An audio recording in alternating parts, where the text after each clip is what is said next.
So how are you? Fine, sir. Good. So how was yesterday's exercise? Because you left a bit early, actually. Yes, I left a bit early. I could follow your instruction and do the exercise. Okay. So what was your experience? Because I could not talk to you. There were so many other people. Yes, sir. When I visualized about the square and the cone-like shape which has to be pulled out, I Yeah. felt the strength of pulling it out with a rope, Okay. Okay. and I felt the pressure that I had to uh, put some pressure, force to pull it out, Okay. and I could feel the vacuum getting filled Okay. up with air, Okay. and the colors which I imagined were red, blue was suiting, Okay. white, white, Okay. then violet, green. Okay. Okay. Green reminded me of my childhood, where I Okay. used to play, lay down on the grass and play, roll over on the grass. Then I Yeah. imagined Never, that the two. Surinder, you actually imagine more than the exercise. Thank you, sir. Thank Okay. you, sir. Yeah, you have a fertile mind, very, very Yes, imaginative mind. thank, Colors are thank you, not sir. very easy to see. Not many people can see colors unless you have a very high degree of concentration and very high degree of opening up of the third eye or the inner mind, the conscious and the subconscious mind. If they are Yes, very sir. active, very powerful, then only you can see the colors and change the colors. So Yes, I'm sir. very happy you saw violet, you saw green. So these are spiritual colors actually. And the colors which I had asked are not actually on the spiritual side. They are for Yes, common yes, people who are not spiritual minded but material minded. So colors like black, white, red, and yellow. And once you enter green and you go to the higher ranges of violet and blue and all those colors, then you are in the spiritual domain of colors. Such people are highly spiritual, can think at a very big scale, have a good degree of willpower, and can achieve big things in life. But they must have that inclination to think big and apply that willpower. Then only it is possible.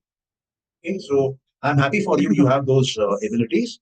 Just see how you can constructively use them. Okay? Yes, sir. Thank you, sir. Yeah. So today we will be covering a very special section from Master Key System. We will be doing chapter 11 or part 11, as he calls it. And before we begin, we have Ashok Kulkarni here and Arvind Pal here. Let me welcome both of them also. And Surinder has been a regular on this program. This is something which you will not get often on the net. These are very specialized mind programs, and you are learning it from an expert who has got 30 years of experience in this field. So it is destined that it has to come for you. This is an exercise which can give you mastery over manifestation, which can give you mastery over power, it can give you mastery over your mind, over your intellect, over your creativity, over your ability of intuition. It can give you mastery over understanding the various realities.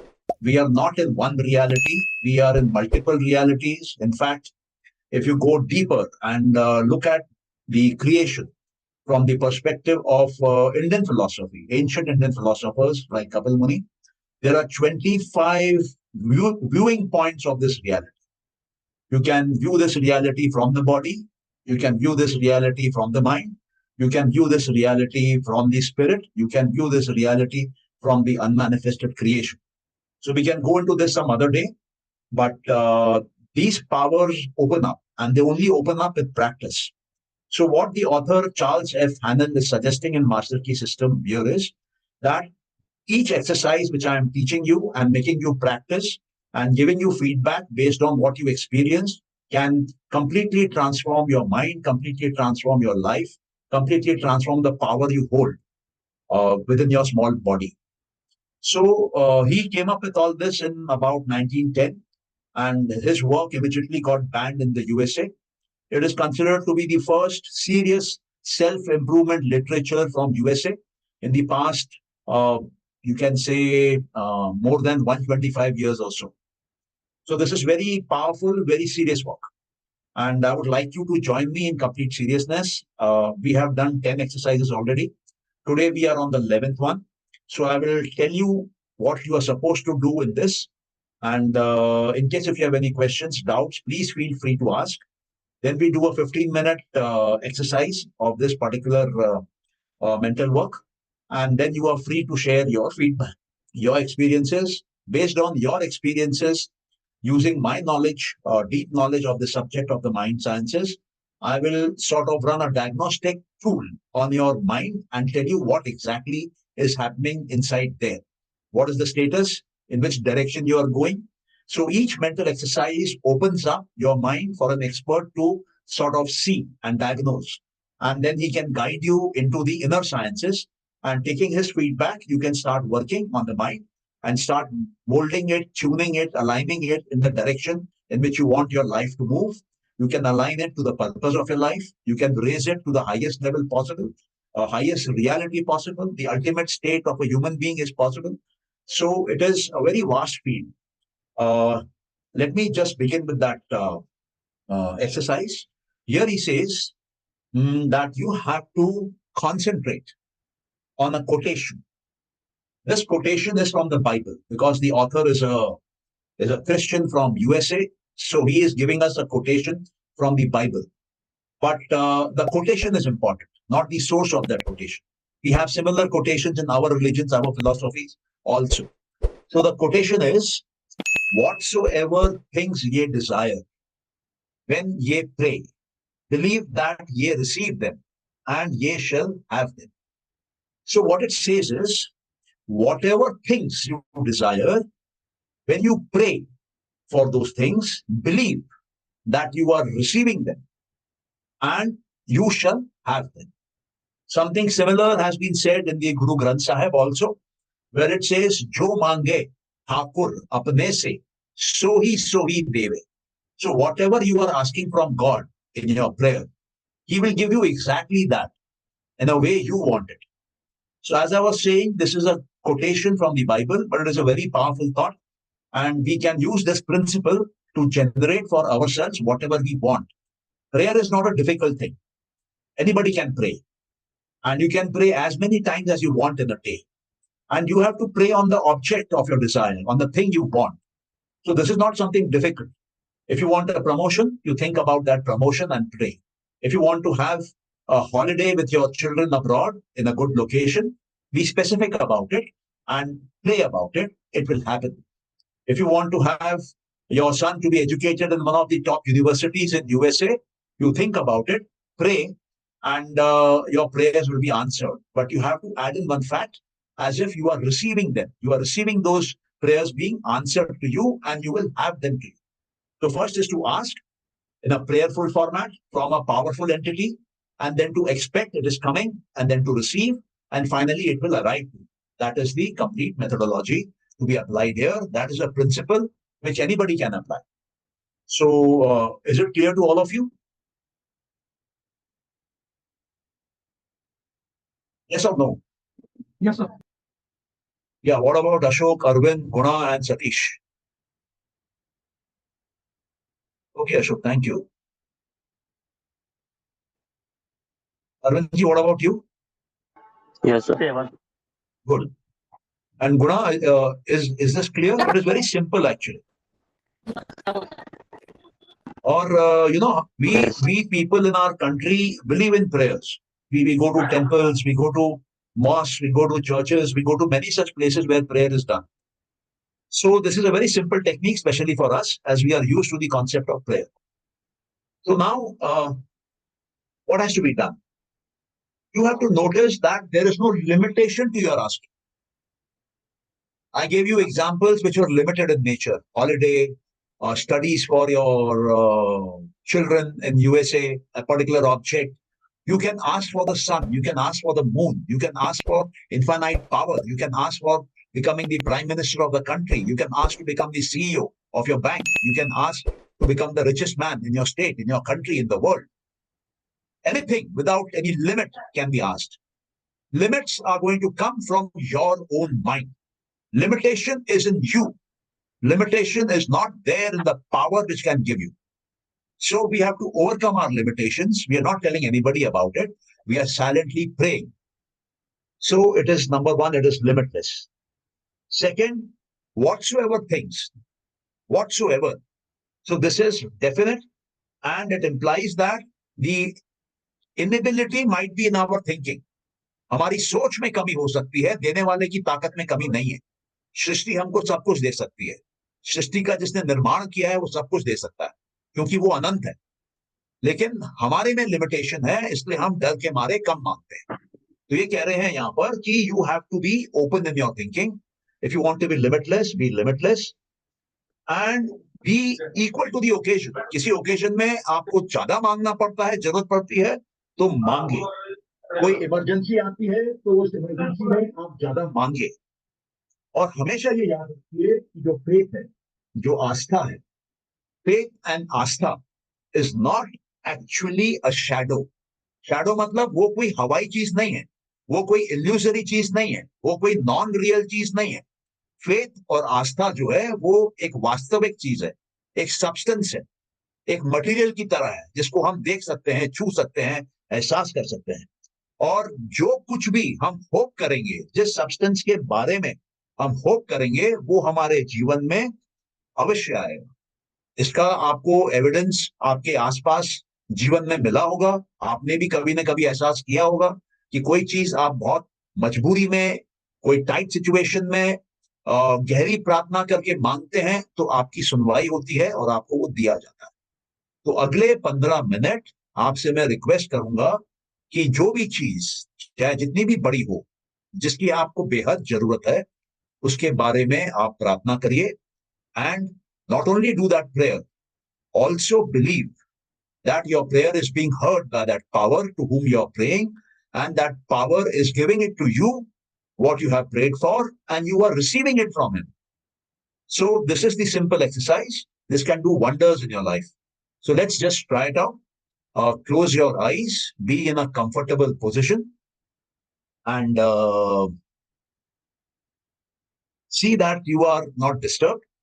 And for the next 15 minutes, just pray for what you want and see that it is being given to you. And don't keep any limits in your prayer. And then after the end of 15 minutes, kindly share what you experienced. And then we will guide you as to how can you move forward with that prayer and get it exactly the way you want in the time you want it. Okay, so you may please start now.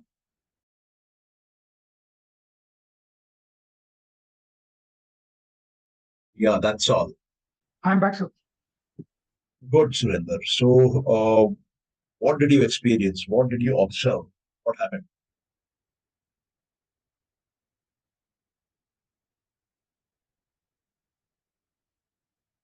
Yeah, Surinder, you're on mute. Yes, I was praying to Almighty for peace, prosperity, health, abundance for all my family members. Because if I get these things, I'll get everything. I did not ask for any materialistic things, sir. Okay, so what happened? Did you do this exercise for 15 minutes? No, sir, I could do for only 8 to 10 minutes. There was disturbance in between. Okay, what was the disturbance? Was it internal or external? It was a bit external, sir.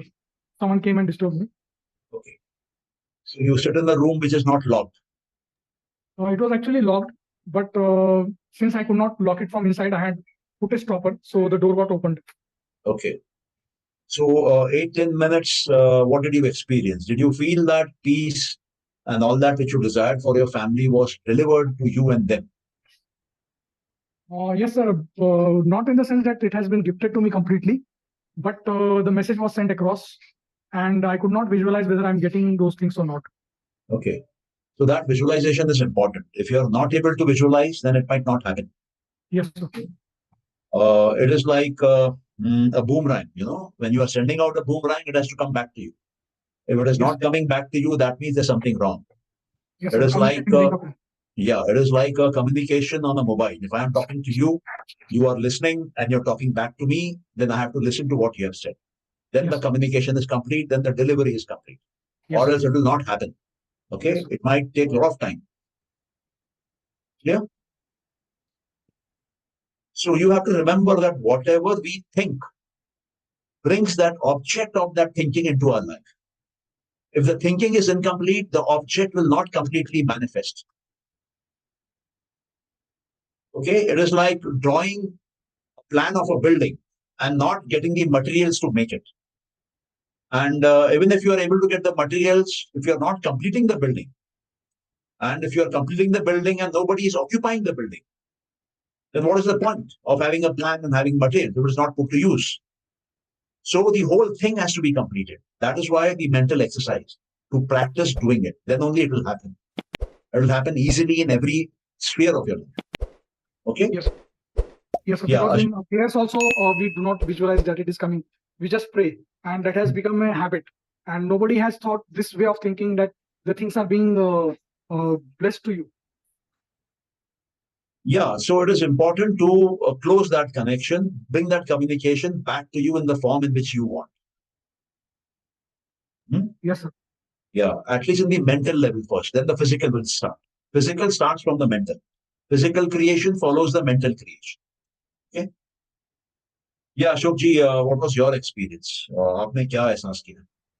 Sir मैंने first 2 minutes तो मैंने पूरा खुद को शांत किया mentally कि हाँ कि मुझे कुछ मुझे मांगना है। फिर मैंने Okay. मैंने रिक्वेस्ट की रिवर्स को कि मैं मेरा एक जो बिजनेस शुरू करने चाहता हूँ अगले 4 से 6 महीने में वो शुरू होना चाहिए। आप उसके लिए मेरी हेल्प करो। तो पहले 1 मिनट कुछ नहीं हुआ, फिर 1 मिनट बाद एक some curtain like that pink colour curtain is in front of me and I feel somebody is behind that curtain listening me.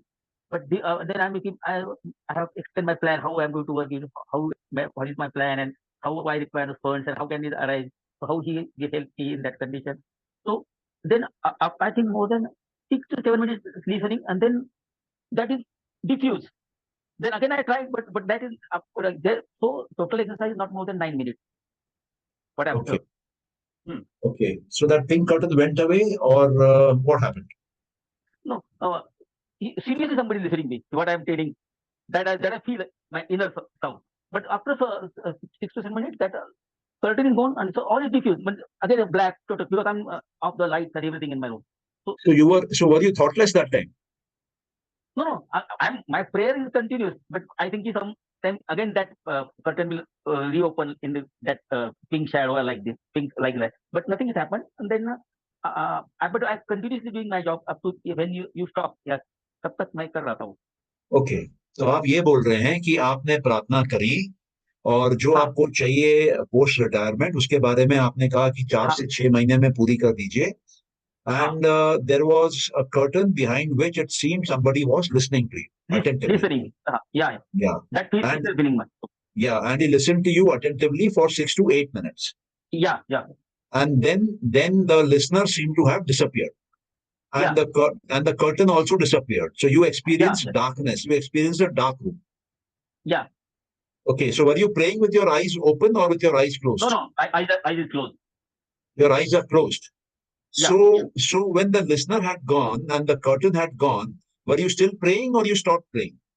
No, I'm still praying. Till you are still praying. Okay, Yeah. Fine. Okay. So I have a question here for you. Do you believe in a higher power? Yeah. Sir आपने मुझे बताया ओम का जो है, तो आज मैं पूरा शिद्दत से सुबह 3:30 बजे उठा, 4 बजे से 4:30 बजे तक मैंने ओम का किया. वो पहले बार तो नाभि से नहीं आया सर, तो मैंने पूरा एक आधा घंटा किया सुबह शिद्दत से. तो उसका फीलिंग मुझे अच्छा मतलब आज पूरा दिन मुझे उसका जो फीलिंग जो है वो मिला मुझे कि एक मतलब जो अननोन हैप्पीनेस रहता है ना सर, मतलब I don't explain in words. तो आई कैन अंडरस्टैंड. पूरा मुझे आज पीस लगा ऐसा मन में. देखिए मैं आपको बात बताता हूँ. पहले जो आपने अभी प्रेयर किया उस पे आते हैं, फिर वो ओम पे 2 मिनट डिस्कस करते हैं, क्योंकि वो आज का टॉपिक नहीं है. ओके. नहीं, लेकिन मैं आपको तो शेयर करने वाला था, सर आपने मुझे जैसे बोला था तो उससे मैंने जो प्रैक्टिकल शुरू किया तो उसके बारे में. नहीं, ये चमत्कारी रिजल्ट लाएगा. You will be astounded. आपके घर वाले सोचेंगे कि हो क्या रहा है. मतलब एक अद्भुत शक्ति उतर के आएगी और जीवन में काम करती है. आप भी सरप्राइज होने लगेंगे घटनाओं से. तो अभी मैं आपको क्या बोल रहा था कि जो आपने शाम की प्रार्थना करी, अभी की प्रार्थना करी, और जो उसमें आपने मांगा, तो उसमें एक चीज जो आपने बोली कि मैंने कहा कि मेरे को 4 से 6 महीने में ये पूरी हो जाए. ओके. तो जब भी हमको कोई कंस्ट्रक्शन करना होता है फिजिकल, तो उसमें हमको स्पेसिफिकली बोलना पड़ता है. हम ये नहीं बोल सकते हैं कि मेरे को एक कुर्सी दो जिसमें 4 टांगे से लेके 6 टांगे. ओके. या तो हमको 4 टांगों वाली कुर्सी बोलनी पड़ेगी या तो 6 टांगों वाली बोलनी पड़ेगी. 4 से 6 नहीं बोल सकते हैं. ये आप दिमाग में रखिए. कोई भी मैनिफेस्टेशन थॉट से शुरू होता है. थॉट को स्पेसिफिक सोचना है, तभी उसका स्पेसिफिक ऑब्जेक्ट बने. पहला. ओके. दूसरा कि जो आपने पिंक देखा, और जो आपको फील हुआ कोई सुन रहा है, ओके, हाँ वो आपका आप बोल सकते हैं कि इमेजिनेशन है, क्योंकि वहां पे हकीकत में कोई है नहीं। हाँ, सही सही, बिल्कुल सर। ठीक। ये आप अकेले हैं और आप प्रार्थना कर रहे हैं, लेकिन हमारा माइंड ये प्रोजेक्ट करता है कई बार पुराने संस्कारों के हिसाब से, पुराने माइंड के कंडीशनिंग के हिसाब से, जो कि एनवायरमेंटल कारणों से भी आती है, सोसाइटी के कारणों से आती है, एजुकेशनल सिस्टम से आती है, फैमिली की अपब्रिंगिंग से आती है, या खुद के भी हम पका लेते हैं। तो हाँ। वो जो भी आया प्रोजेक्शन, वो हम्म, संस्कार ऊपर का संस्कार था, आपके डीप संस्कार नहीं था। तो इसलिए ओके क्या हुआ कि वो कुछ समय के बाद चला गया, वो डिसअपियर हो ओके। गया। अब आपकी कंसंट्रेशन जो है वो गहरी हो गई, और जहां ओके। आपकी कंसंट्रेशन गहरी हो गई, तो आप सिर्फ अपने प्रेयर को एक्सपीरियंस कर रहे हैं, प्रेयर का एहसास कर रहे हैं। आउटसाइड कोई इंटरफियरेंस नहीं है, आउटसाइड कोई चीज आ नहीं रही है, आपकी माइंड कुछ नया चीज क्रिएट नहीं कर रहा है। ओके। आप इंटरनली जो क्रिएट कर रहे हैं वही एक्सपीरियंस कर रहे हैं, mind out of the turn कुछ जनरेट नहीं कर रहा है। ओके। आपको समझ में आ रहा है? तो हाँ sir. you have entered a higher state of concentration in that prayer, so which is again okay. a good sign कि जो सुपरफिशियल डिस्टर्बेंसेस होती हैं वो चली गई, और जो प्रोजेक्शंस होते हैं माइंड के वो चले गए, और आपने गहरे लेवल पे जाके वर्चुअली एक थॉटलेस कंडीशन में अपनी प्रार्थना सामने रखी। तो हाँ सर। अब वो प्रार्थना जो आपने रखी वो किसने सुनी, बताइए आप। इनर सोल नहीं सुनी अभी तो। अभी तो मैं ऐसा कह सकता हूँ कि इनर की मैंने भी प्रार्थना की और मैं ही सुन रहा हूँ, इनर सोल जो मेरा है हाँ, वही सुन रहा है। तो क्या हुआ, वो जो प्रार्थना फर्स्ट स्टेज में आपकी कॉन्शियस सबकॉन्शियस माइंड के लेवल पे चल रहा था, इसलिए वहां प्रोजेक्शन आ रहा था। बराबर। सेकेंड स्टेज में वो आपके अंदर अंदर मतलब आप बोल लीजिए यूनिवर्सल माइंड के लेवल पे, ये मैं अभी आपको बताऊंगा मैं यूनिवर्सल माइंड क्या होता है, बट शॉर्ट में ही बोलता हूँ, ये डीप सब्जेक्ट है, हम लोग किसी दिन कवर कर सकते हैं। एक हमारा यस मानस होता है जो कॉन्शियस माइंड है, एक हमारा अहंकार होता है जो सबकॉन्शियस माइंड है, एक हमारी बुद्धि होती है जो यूनिवर्स की माइंड है। वो बुद्धि हम सबके अंदर होती है, वो हायर माइंड होती है।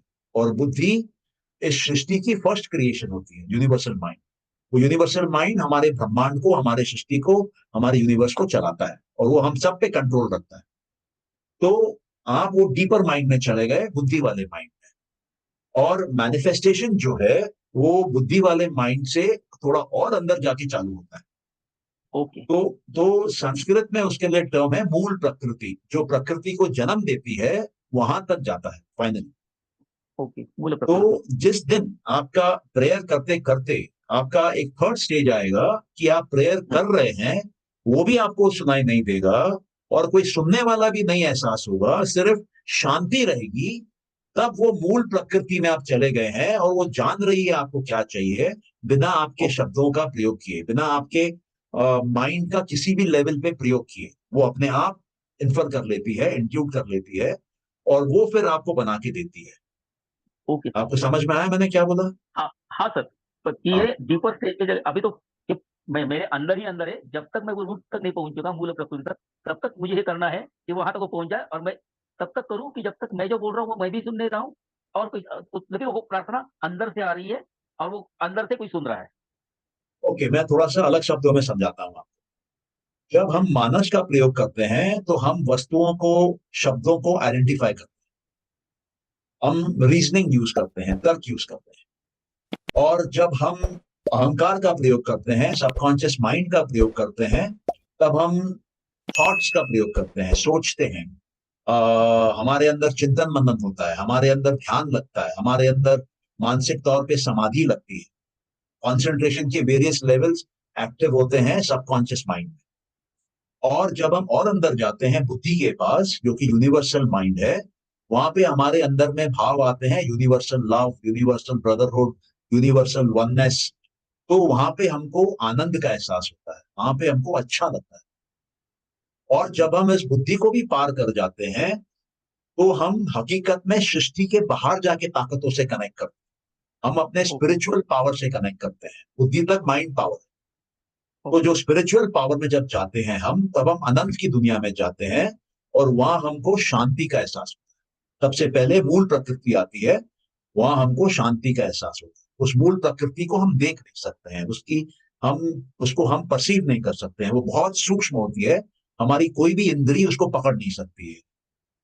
अच्छा, उसके बाद भी अगर आप जाते हैं, कुछ लोग जाते हैं, तब वो आत्मा की स्टेट आती है, पुरुष की स्टेट आती है, सोल की स्टेट आती है। वहां पर मुक्ति का एहसास होता है, फ्रीडम का एहसास होता है, मोक्ष का एहसास होता है, केवल्य का एहसास होता है, निर्वाण का एहसास होता है। वहां आप प्रकृति के बाहर आ गए, आप स्पेस और टाइम दोनों के बाहर आ गए। आपके अंदर प्रकृति का कोई भी गुण नहीं है अभी, न वहां माइंड है, न वहां मैटर है, न वहां स्पेस है, न वहां टाइम है, न वहां बर्थ है, न वहां डेथ है, न वहां कोई चेंज है, सब खत्म। तो आप 4 डायमेंशन हमारे यूनिवर्स के पार करके निकल जाते हैं। तो ये जो डायमेंशन में जो पहुंच जाते हैं, जिसको हम 5th डायमेंशन बोल सकते हैं, उनमें एक क्षमता आ जाती है कि वो प्रकृति को पूर्ण रूप से कंट्रोल करने लगते हैं। और वो फिर जो चाहेंगे प्रकृति उनके लिए वो बना के पेश करती है। प्रकृति उनके लिए अपने नेचर के लॉज भी चेंज करती है। इसलिए हमने कई बार सुना है कि भारत में पहले योगी जो थे, उनमें बहुत सिद्धियां होती थी। वो हवा में उड़ते थे, पानी में चलते थे, पहाड़ों को उठा लेते थे, सागर कूद जाते थे, सूरज को निगल जाते थे। कई प्रकार की 8 प्रकार की सिद्धियां होती हैं, 8 कैटेगरीज में। तो वो इसी कारण से होती है कि वो 5वें स्टेट में चले जाते हैं। उसको मोक्ष बोलते हैं। हम हर हिंदू को, हर जैनी को, हर बौद्ध को, हर सिख को वहां तक पहुंचना है, मोक्ष तक। लेकिन हम सोचते हैं कि ये मोक्ष असंभव है। ये असंभव नहीं है, ये संभव है।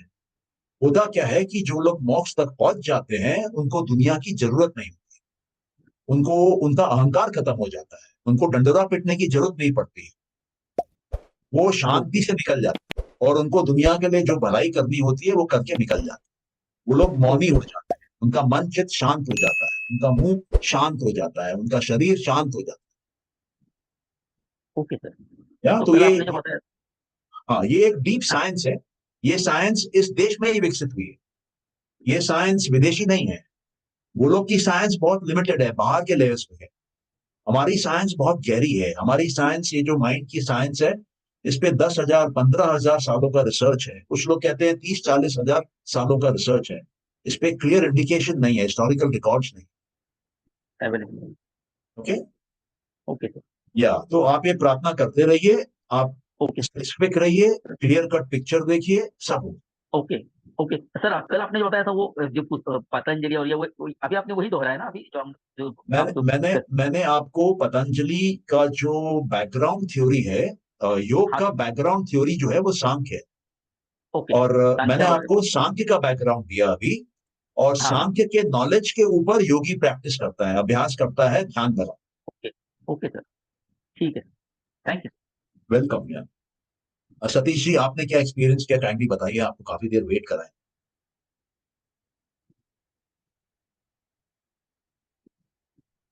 सतीश जी आप हैं? ओके, ये नहीं है। किसी का अगर और कोई प्रश्न हो तो हाँ सतीश जी बोलिए, आपकी आवाज। Good evening. गुड आपके साथ इवनिंग, वेरी गुड इवनिंग। हाँ, आपके साथ जुड़कर अच्छा लगा। और जो ओके, आपने अलग अलग लेयर्स के बारे में जो भी बात की है, हाँ हाँ, तो वो बहुत स्पेसिफिक है। और जब हमारा बिलीफ सिस्टम काम करता है, तो जो हम्म अपेक्षित परिणाम है वो हमको निश्चित रूप से प्राप्त होते हैं। हम्म आस्क व्हाट वांट, जो हमको हम्म चाहिए वो हम मांगना चाहिए, और ये हम्म प्रकृति हमको देने के लिए तैयार है। हम्म निश्चित रूप से हमें धन्यवाद के भाव में और प्रार्थना करते हुए वो हम्म। सब कुछ हम प्राप्त कर सकते हैं। इसमें मेरा पूर्ण विश्वास है। That's it. नहीं, बिल्कुल ठीक है। मैं सिर्फ एक चीज जोड़ना चाहता हूँ। जी, आपने बात करी है बिलीफ सिस्टम की। यस, तो बिलीफ सिस्टम 2 प्रकार के होते हैं। एक होता है वो बिलीफ जो कि बाहर से हमको आता है, और एक होता है वो बिलीफ जो हमको अंदर से आता है। जी, अभी अंदर वाला बिलीफ जो है वो आपके लिए 100% काम करेगा अगर आपके अनुभव से वो आया है। जी, और बाहर से जो आता है, बाहर से जो बोलिए नॉलेज आती है, ज्ञान आता है, वो योग में और सांख्य में 3 प्रकार के ज्ञान को सही माना जाता है। मतलब जी, उसका प्रमाण क्या है? उसका प्रमाण है कि जो आप प्रत्यक्ष रूप से देखते हैं वो सही, जो जी, हमारी इंद्रियों ने देखा वो सही।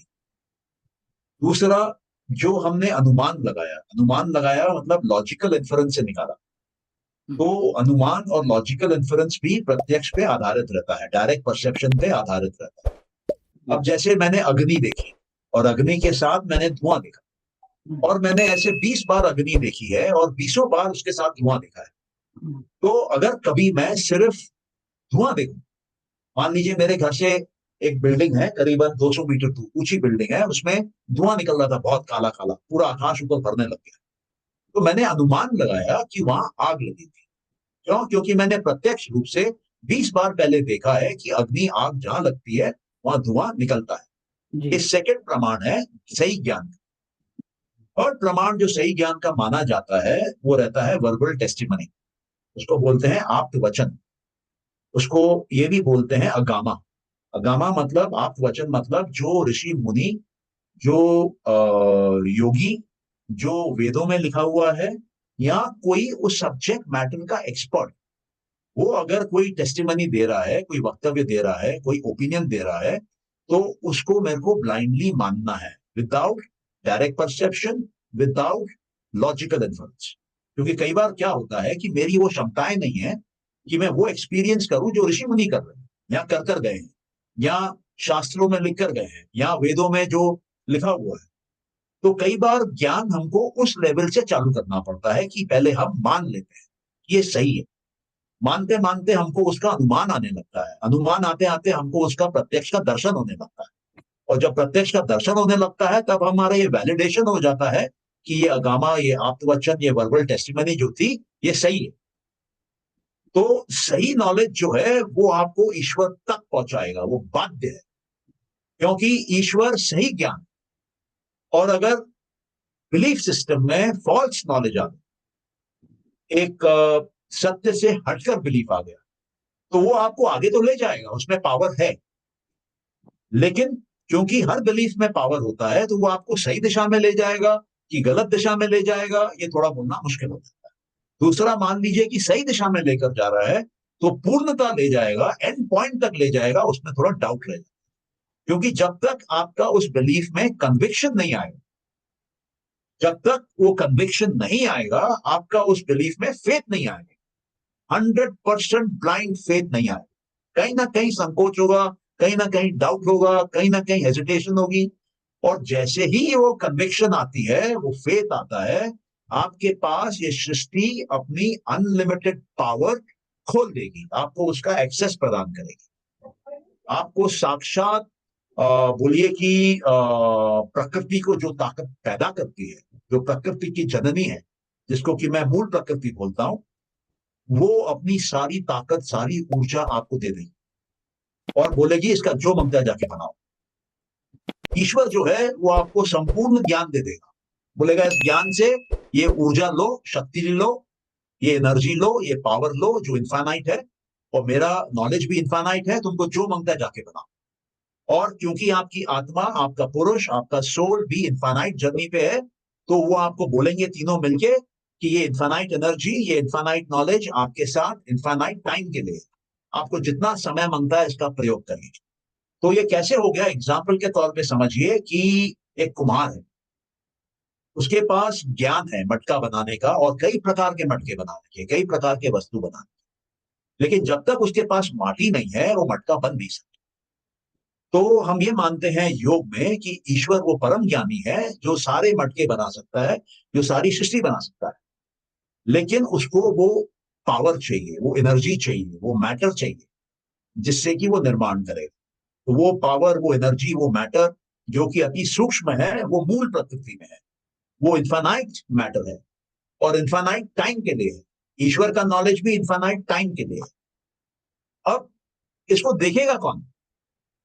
वो देखने वाला जो है वो पुरुष है, वो आपकी आत्मा के लिए वो रचना होगी और आपकी आत्मा उस रचना को भोगेगी, उसको एक्सपीरियंस करेगी और उसका ज्ञान उठाएगी, और हर एक्सपीरियंस से, हर भोग से ज्ञान उठाते उठाते वो प्रकृति में इतना ज्ञान प्राप्त कर लेगा कि बुद्धि में उस मनुष्य के उसमें विवेक आ जाएगा, इतना विवेक आ जाएगा कि वो मुक्ति के मार्ग पे निकल जाएगा, वो प्रकृति को छोड़ के पुरुष अकेला बाहर आ जाएगा। तो जब ये पुरुष अकेला बाहर आ जाएगा तब ये जर्नी कंप्लीट हुई। तो ये है स्टोरी एक मानव जीवन की। तो इसमें हमको इस गेम में जो प्रेजेंट है वो है infinite energy, infinite power, infinite शक्ति, जिसको हम अधिकतर देख नहीं पाते हैं, हम जानते नहीं हैं, हमको बताया नहीं जाता। दूसरा वो इनफाइनाइट ज्ञान, वो जो इसको हम योग में ईश्वर कहते हैं। और ये दोनों मिलके निर्माण करते हैं किसके लिए? उस पुरुष के लिए। और पुरुष उसमें एंट्री करके बच्चे के रूप में पैदा होता है, अज्ञानता में पैदा होता है, धीरे धीरे दुख सहते हुए, सुख का भोग करते हुए वो धीरे धीरे ऊपर जाता है, ज्ञान बढ़ाता रहता है।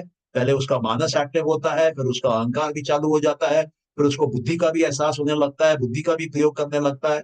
और जब काफी ज्ञान हो जाता है, थ्रेशोल्ड पार कर जाता है ज्ञान का, तब वो यूनिवर्स से इजेक्ट कर जाता है, वो एग्जिट करता है। कैसे मालूम पड़ता है एग्जिट? जब वो एग्जिट करेगा तब शांति का एहसास होता है और प्रकृति के तीनों गुण शांत हो जाते हैं। और जब तक वो प्रकृति के अंदर है, ये तीनों गुण नाचते रहते हैं, उसको अलग अलग अनुभव होते रहते हैं। और जब वो मूल प्रकृति में शांति का एहसास कर लेता है और ये गुण सो जाते हैं, उसके बाद रिटायरमेंट ले जाते हैं, खत्म हो जाते हैं, तब वो पुरुष में आ जाते हैं। पुरुष में गुण नहीं होते, पुरुष में कोई बदलाव नहीं होता, पुरुष का कोई रूप नहीं होता, उस प्योर स्टेट ऑफ कॉन्शियसनेस में वापस आ जाता है।